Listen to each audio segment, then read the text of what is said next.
Bienvenue dans Mystère d'ici, la série secrète de 20 minutes. Guides, historiens, conteurs vont vous narrer des histoires énigmatiques, voire fantastiques de nos régions. Pour ce nouvel épisode, direction Niort à la fin du XVIIe siècle, la légende du dragon racontée par Monique Bourneuf, historienne locale. Ce dragon était très effrayant. Il vivait dans le faubourg de Ribray, vers la porte Saint-Jean, et il avait déjà dévoré des jeunes gens, des jeunes filles, des enfants. Et les Niortais, évidemment, étaient effrayés par cet énorme monstre qui était capable de nager, de voler, mais surtout de vivre dans les souterrains de la ville.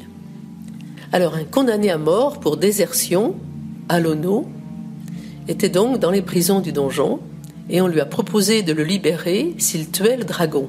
Évidemment, il a accepté. Et le combat a eu lieu justement avenue Saint-Jean aujourd'hui. Et ça a été un furieux combat. Et le dragon a reçu un coup de poignard dans la gorge. Et le soldat pensait qu'il était mort. Il a enlevé sa protection d'acier. Et immédiatement, le dragon s'est réveillé et l'a tué. Ce qui fait que les deux sont morts ensemble. Alors de cette légende, on a quelques indices de vérité.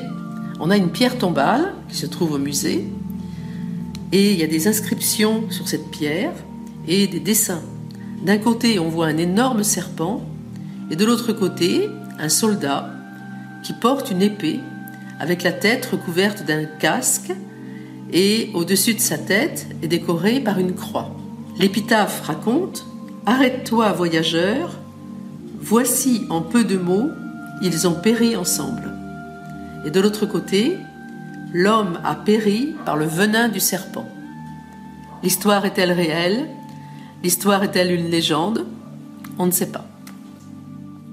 Mystère d'ici, c'est une série du podcast L'été dans vos oreilles. Vous pouvez l'écouter sur 20minutes.fr à la rubrique podcast. Abonnez-vous gratuitement sur Google Podcast, Apple Podcast, Spotify ou sur votre appli de podcast favorite. N'hésitez pas à nous soutenir en nous envoyant des petites étoiles et même des commentaires.